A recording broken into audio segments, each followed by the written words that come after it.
How's it going, everybody? Thank you for watching another video, and welcome to part 1 of a 5-part series about Napa Valley.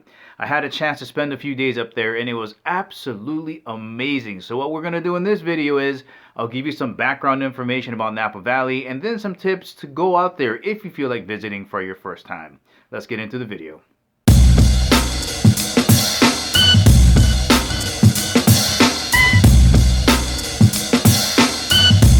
Napa Valley is located in Northern California, about an hour west of Sacramento and an hour north of San Francisco. So if you're in that general Northern California area, I highly recommend that you go up there because it is absolutely amazing. I'm talking national parks beautiful, and there's always wine. And if you're not into nature, or if you're not a wino, where there's good wine, there's good food. Now, Napa Valley was the second official wine district in the United States. Some people call it an appellation. It's known as an AVA. That just stands for American Viticultural Area. The first one, it was in Augusta, Missouri.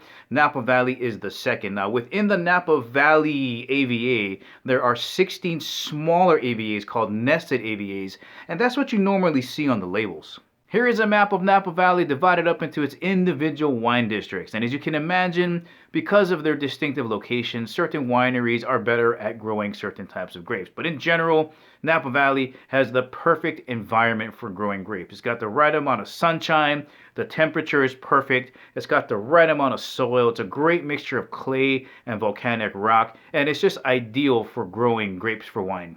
Alright, so how do we know that the wine in Napa Valley is actually good quality? Could it be just all overrated? Could it just be all hype? And the short answer is no. I've mentioned this event in a few videos before. It's called the 1976 Judgment of Paris, where the very new Napa Valley wines beat out the very best wines in France.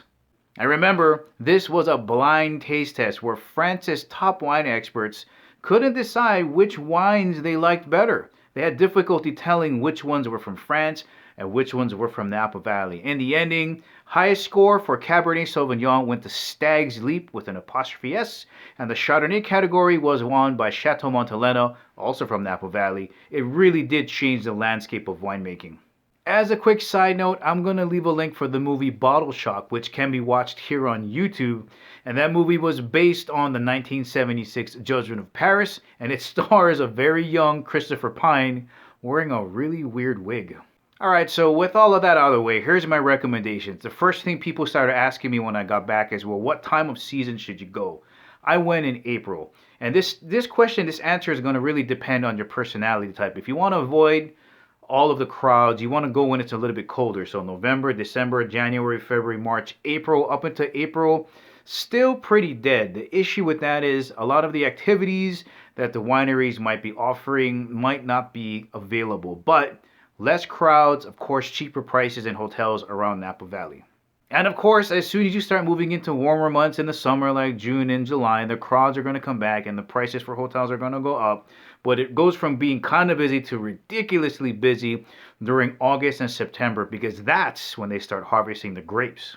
Alright, so you picked out when you want to go visit Napa Valley. The next logical question is, well, there's 16 AVAs to visit, over 400 wineries, over 43,000 acres of grapes. How do you decide where to go?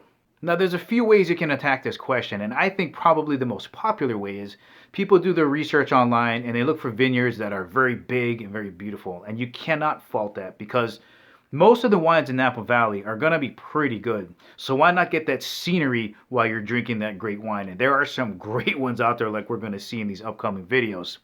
The second way is maybe you're not impressed with big buildings and all the fanfare, and you want to concentrate on quality.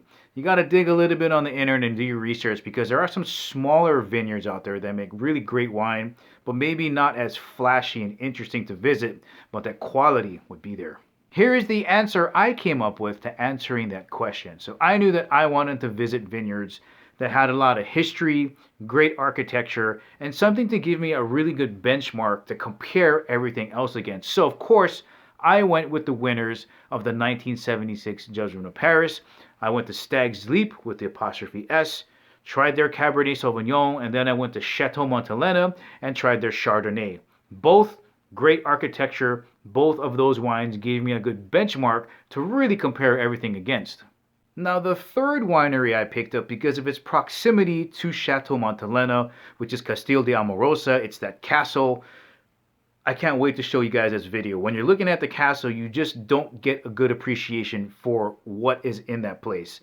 Beautiful art, beautiful paintings. There's 4 levels above the ground and 4 levels underground, and it is absolutely amazing. It will fulfill your need to see architectural wonders in Napa Valley. And the fourth vineyard that I choose to visit is where it all started.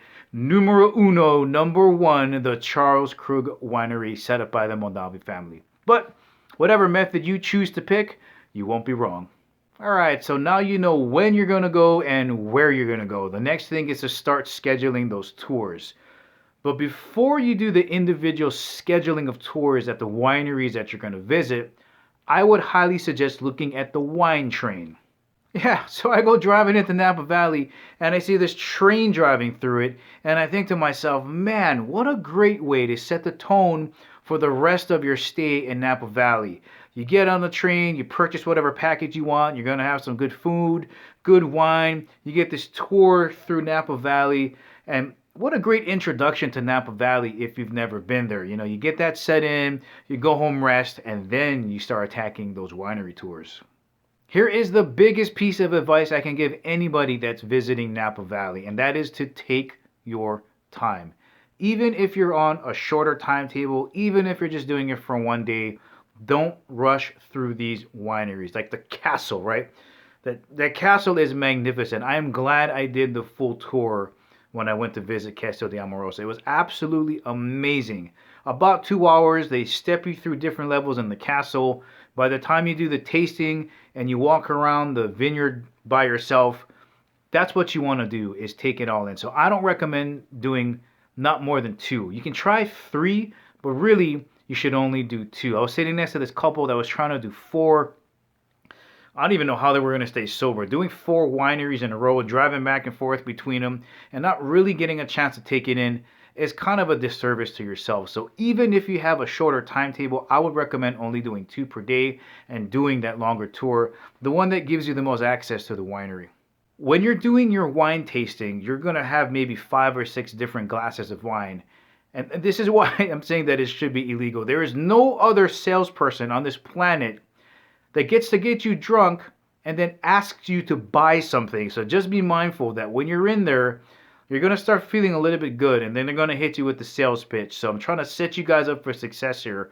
Go in there remembering that they're going to try to get you to buy stuff, and it's almost unfair because you're going to be a little bit drunk. So be a little bit stingy with your pocket, but at the same time, buy the wines that you like. And if you enjoyed the tour, remember to tip your tour guide. The last piece of advice I want to give you is if you decide to purchase some wine from the vineyard you're visiting, is pay attention to what season you're in. Because if it's summer, like June, July, or August, and you live in a hot place like me in Nevada or Arizona or Texas or whatever, you don't really want to ship your wine. Because in the process of going from California to wherever, you could possibly cook and ruin your wine. Your wine doesn't want to be anywhere near 80 degrees. So in that case, you might want to just take it with you on the airplane. In which case, you want one of these guys. This is a wine skin or a wine sleeve. A lot of the vineyards and wineries are going to have them. But if you know you're going to buy wine, just get these ahead of time because sometimes they sell out. These are very inexpensive. And remember, a bottle of wine weighs about 3 pounds. Well, alright guys, I hope you enjoyed this video. Make sure you tune into parts 2, 3, 4, and 5 where we visit those individual wineries I was talking about. Thank you for watching. I'll catch you in the next video.